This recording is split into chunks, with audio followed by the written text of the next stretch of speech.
Bonjour, la galerie Yoko est très heureuse de pouvoir vous présenter aujourd'hui une très belle tête de divinité courroucée.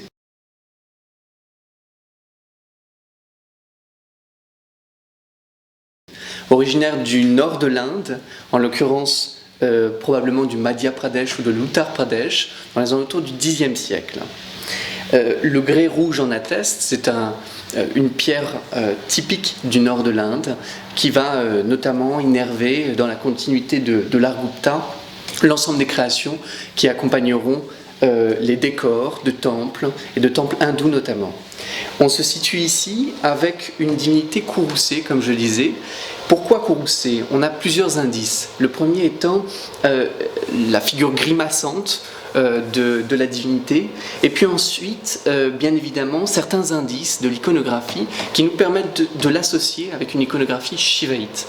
On retrouve au centre, totalement caractéristique, le troisième œil qui s'appelle Trinetra en sanskrit, et qui lui représente le feu transcendantal de Shiva, capable de pouvoir annihiler le mal de terre et réabsorber dans le cycle des réincarnations l'ensemble des vies sur Terre. On a, pour accompagner cet indice, un ensemble d'ornements tout à fait singuliers pour la parure et le diadème, totalement macabre ici, où l'on retrouve les mains coupées et une tête qui vient orner le front de la divinité.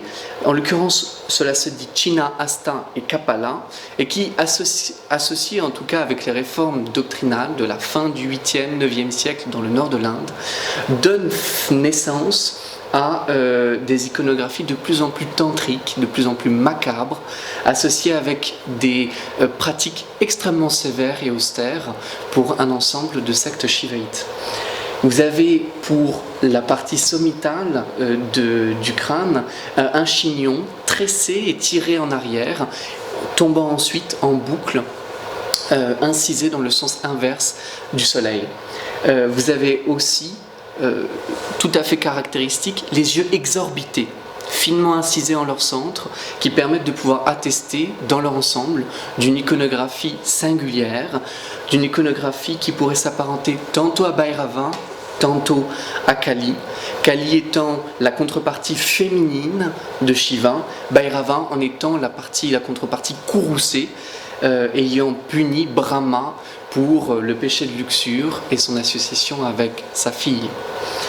Vous retrouvez donc dans cette remarquable tête, aux traits singulièrement hérités de l'art post-Gupta, un visage poupin qui contraste pourtant avec le dynamisme et l'austérité, la violence qui se dégage et l'aura énergétique, visuelle qui accompagne ce type d'iconographie. Je vous remercie de votre attention.